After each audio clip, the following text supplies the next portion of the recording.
Hello, good morning student. संकल्प classes Mahoba में आप सभी का स्वागत है। आज हम लोग कोशिका के एक इम्पोर्टेंट कंटेंट जीव द्रव्य के बारे में बात करेंगे। किसके बारे में बात करेंगे? जीव द्रव्य के बारे में, जिसे हम लोग बोलते हैं क्या?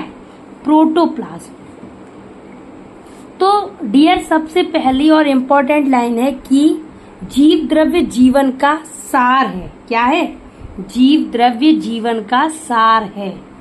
Clear to all? जीव द्रव्य किसका सार है? जीवन का सार है। अब जीव द्रव्य जीवन की भौतिक आधारशिला या सार एक ही चीज हुआ। इसी को अगर हम लोग दूसरे शब्दों में बोलें कि जीवन की भौतिक आधारशिला कौन है? जीव द्रव्य है। तो ये कहा किसने कि जीव द्रव्य जीवन का सार है या जीव द्रव्य जीवन की भौतिक आधारशिला है? ये कहने वाले व्यक्ति थे हक्सले। कौन थे?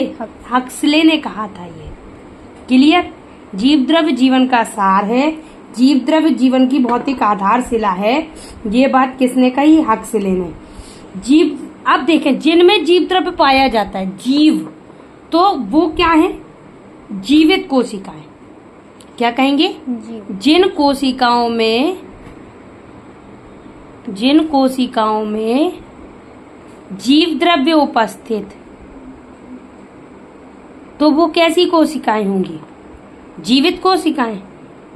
और जिनमें अनुपस्थित, तो वो कैसी होंगी? वो मृत होंगी। क्लियर? अब देखें, अब जीव द्रव्य की खोज किसने की? ये तो जीव द्रव्य जीवन का सार है, जीव द्रव्य जीवन की भौतिक आधारशिला, ये हक्सले ने खोज नहीं की। खोज किसने की? तो जीव द्रव्य की खोज की थी डुजार्डेन ने। किसने की थी डियर? डुजार्डेन ने। क्लियर? अब कब की थी? 1835 में। ओके, अब देखें, और फिर बाद में इसके लिए सारकोड शब्द का प्रयोग किया। किसने किया? कौन से शब्द का प्रयोग? सारकोड शब्द का प्रयोग। सारकोड शब्द का प्रयोग किया। पुरकिंजे नामक वैज्ञानिक ने जीव द्रव्य नाम दिया। जीव द्रव्य नाम किसने दिया? पुरकिंजे ने। परकिंजे ने 1837 में क्या किया? नाम दिया इसका? जीव द्रव्य नाम दिया। अब देखें, और ह्यूगो वॉन मोहल ने, एक साइंटिस्ट थे ह्यूगो वॉन मोहल, उन्होंने पादप कोशिकाओं में इसका वर्णन किया।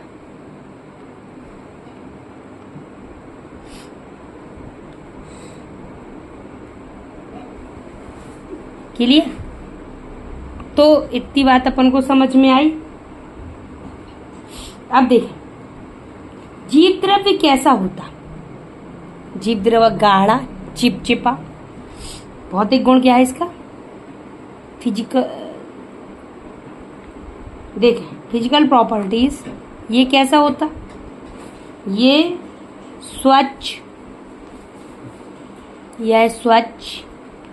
रंगहीन,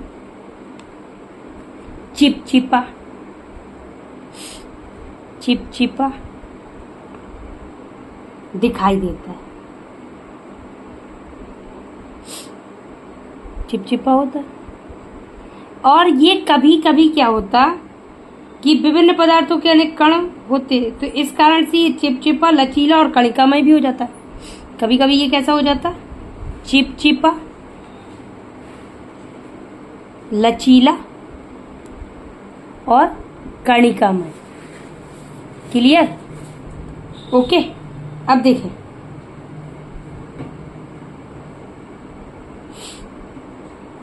देखें, जैसे कि इसमें उत्तेजनशीलता होती। जीव द्रव्य में क्या होती? उत्तेजनशीलता होती। तो ये उत्तेजनशीलता इसकी क्वालिटी है, ये इसका जन्मजात गुण है। ये इसका उत्तेजनशीलता इसका जन्मजात गुण है। ये एमपी कौशिक की बुक में लिखा है ये लाइन कि उत्तेजनशीलता जीव द्रव्य का जन्मजात गुण है। ओके, तो देखें, अब जीव द्रव्य में जब लिक्विड है तो गति भी करेगा, तो गति देखें, जो जीव द्रव्य वो प्रवाही गति भी दिखाएगा। क्या करेगा? प्रवाही गति दिखाता है।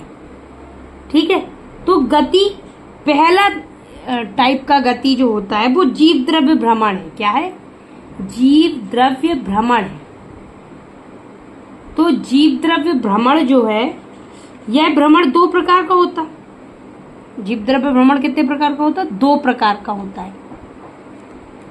जीव द्रव्य भ्रमण कितने प्रकार का होता है? दो प्रकार का होता है। क्लियर?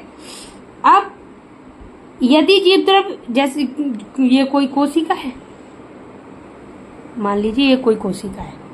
अब कोशिका में क्या पाया जाता है? रिक्तिका पाई जाती। ये मान लीजिए क्या है, ये रिक्तिका है। तो कोशिका में एक जैसे ये कोशिका है, कोशिका के अंदर रिक्तिका है। रिक्तिका के चारों ओर केवल एक ही दिशा में घूमे, मतलब जैसे अगर ये क्लॉकवाइज ऐसे चल रहा तो इसी डायरेक्शन में घूमे, यानी कोशिका में रिक्तिका के चारों ओर केवल एक ही दिशा में घूमे, तो उसे क्या कहते हैं? घूर्णन। क्या कहते हैं?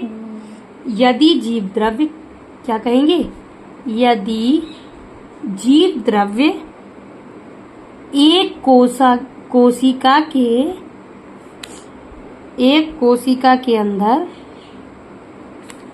रिक्तिका के चारों ओर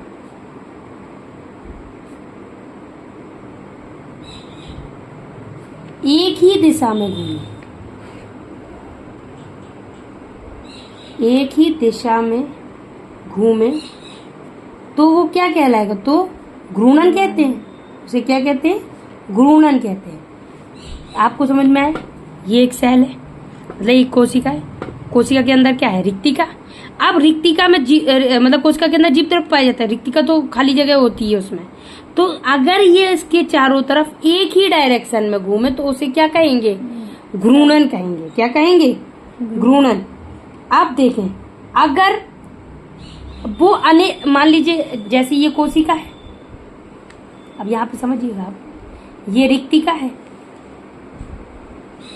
ठीक है, अब रिक्तिका के अब जो कोशिका के अंदर रिक्तिका है, अब इसी के अंदर तो घूमेगा जीव द्रव्य, क्योंकि इसी अंदर है।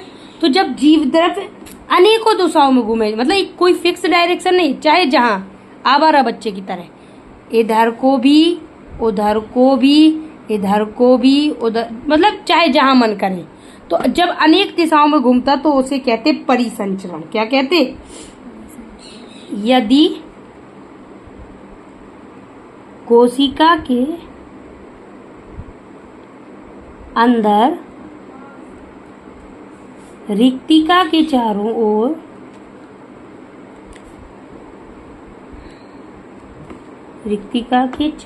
ओर अनेक दिशाओं में घूमे,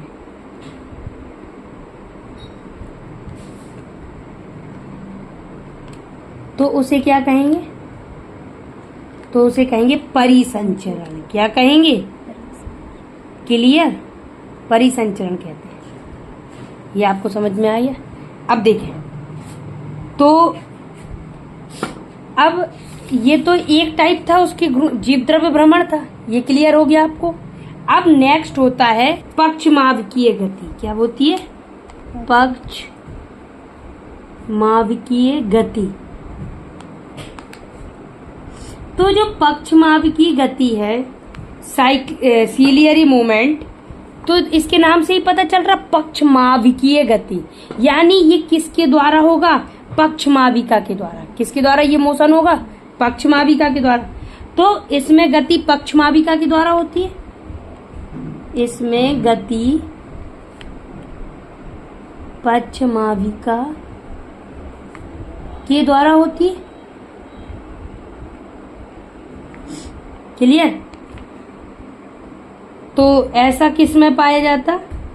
पक्षमाप की गति किस में पाई जाती है? इसका एग्जाम्पल है डियर क्लैमाइडोमोनास।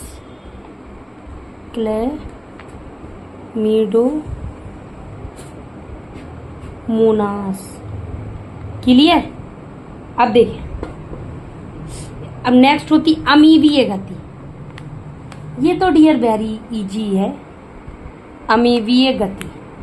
तो जो अमीवीय गति है, अमीबा होता, अमीबा में जो गति होती है उसे अमीवीय गति। तो अमीबा, आपने अमीबा तो आपको याद होगा, चाहे जैसा आपका पेन चल जाए वैसे बना दो। तो ये कूटपाद है, ये है ना इसका कूटपाद अमीबा का, ये क्या है कूटपाद। तो अमीबा में इसी से गति होती है, आगे खिसकता रहता है इसे। तो जीव द्रव्य कूटपाद के द्वारा गति, जीव द्रव्य किसके द्वारा गति करता है, जीव द्रव्य कूटपाद के द्वारा गति करता है, कूटपाद के द्वारा गति करता है। क्लियर? तो ये किस में पाया जाएगा, स्लाइमोड्स में।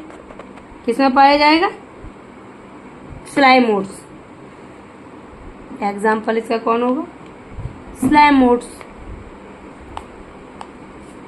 क्लियर? अब देखें, ये था जीव द्रव्य। यहाँ पे एक इम्पॉर्टेंट बात है जो हमें नोट करनी चाहिए। तो हमें क्या जानना चाहिए इसमें, हमें ये जानना चाहिए कि जीव द्रव्य एक जटिल, जीव द्रव्य एक जटिल, बहुकलीय और कोलाइडल तंत्र है। कोलाइडी तंत्र है, ठीक। यानी इसका ये मेन कैरेक्टर है कि यहाँ पे एक पॉइंट और आ गया कि जो जीव द्रव्य है उसका एक मेन कैरेक्टर क्या है, उसका कोलाइडी होना। जीव द्रव्य का गुण उसका कोलाइडी होना, कोलॉइडी होना। Clear dear? ये था पूरा जीव द्रव्य। यदि आपको समझ में आया हो, अच्छा लगा हो, तो प्लीज़ ज़्यादा से ज़्यादा लाइक करें, सब्सक्राइब करें और शेयर करें। Thank you for watching me.